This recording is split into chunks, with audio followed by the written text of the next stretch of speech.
remember how much fun you had in an amusement park when you were a kid? Well, when you're a parent, you live it all over again through the eyes of your child. That's my little girl, Nancy. It's her fun and frolic. A treat Alice and I had promised her before sending her on a visit to Grandma's. Oh, I'm sorry. I forgot to introduce Susie. Nancy would never forgive me. She's made Susie an important part of our family. You know how it is. When a little girl has no brothers or sisters, her doll can become pretty important. And sometimes, so help me, I almost think the girl, the doll, has a personality of her own. Sometimes the upkeep on Susie stretches our family budget. Nancy wants her to have dresses just like she has and make sure Susie shares all the family treats. Well, it is amusing. And of course, we don't spoil her like this all the time. Nancy was only worried about one thing. Would she remember every single bit of excitement so she could tell it all to Grandma?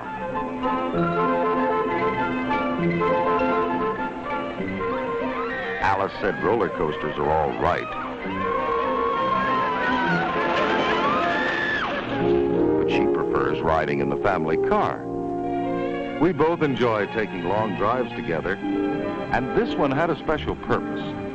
We were on our way to pick up Nancy. She had been with Alice's mother for a week. It seemed a lot longer than that. The house had been so quiet. But we did have Susie to keep us company. With everything that Nancy had to take on the plane, there just hadn't been room for a playmate the size of Susie. Then, less than a half an hour out of town... Gee, what's up?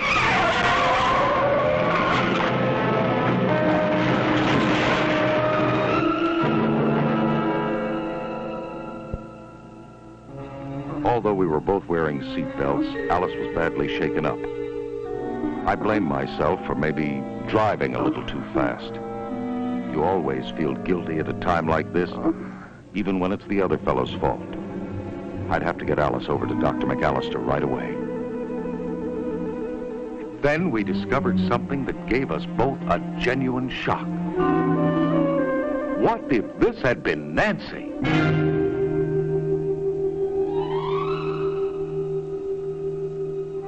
I examined both Mr. and Mrs. Norwood and was happy to tell them that apart from a few abrasions and shattered nerves, they had suffered no serious injury. If they hadn't been wearing their seatbelts, however, the verdict would have been different, disastrously different. I thought I was through with my patients when my eyes fell on another casualty. Mr. Norwood was a bit embarrassed until I told him about my work with dolls that had survived car collisions. As a medical consultant for the Institute of Transportation and Traffic Engineering, I examined the dolls that represented children and the dummies that represented adults in a scientific collision staged by the University of California at Los Angeles.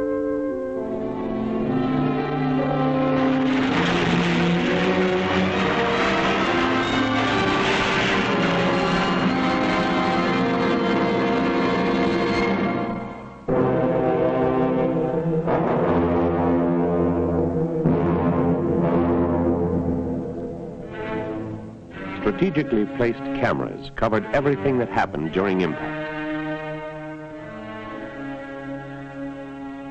We were especially interested in what happened to children with and without belts because this subject had not been explored. But even though they were only dolls, and even though these were scientific experiments, we couldn't avoid a feeling of tension and a sense of impending tragedy. For several months, the collision experiments continued at different speeds, at different points of impact, sometimes with the passengers belted, sometimes unbelted.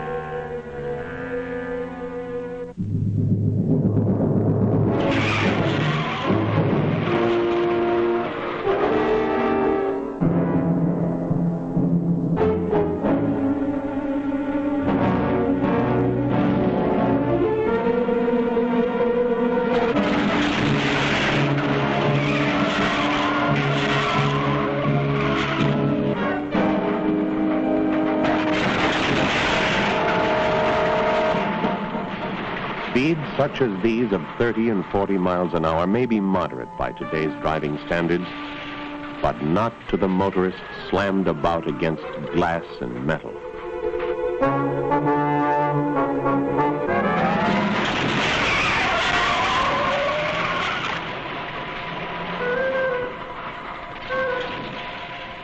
Children should never be allowed to stand on the seat of a car. Sitting tends to restrict body movement generated by the forces of impact to the rear seat.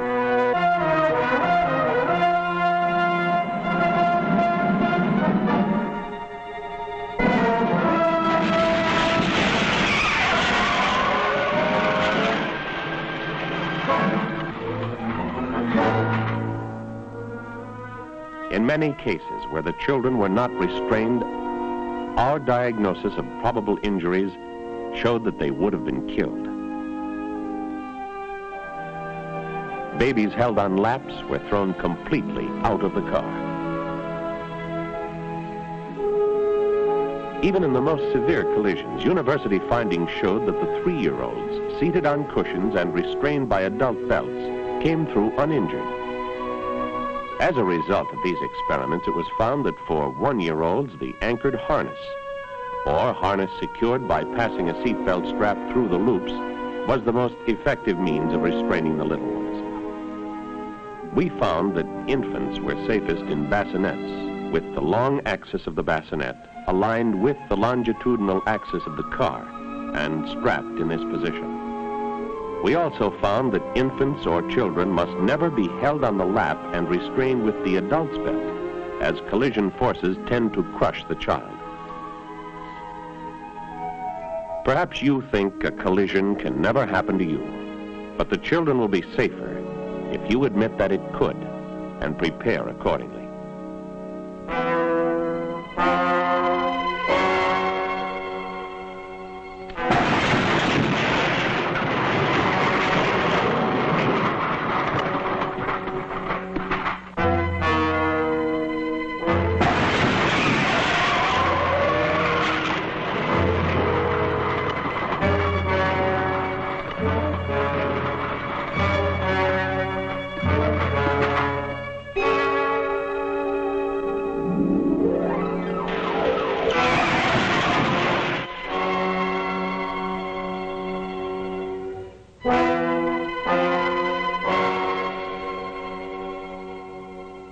I wish that everybody could see these scenes, because I don't believe that anyone who did would ever let the children go riding unrestrained again.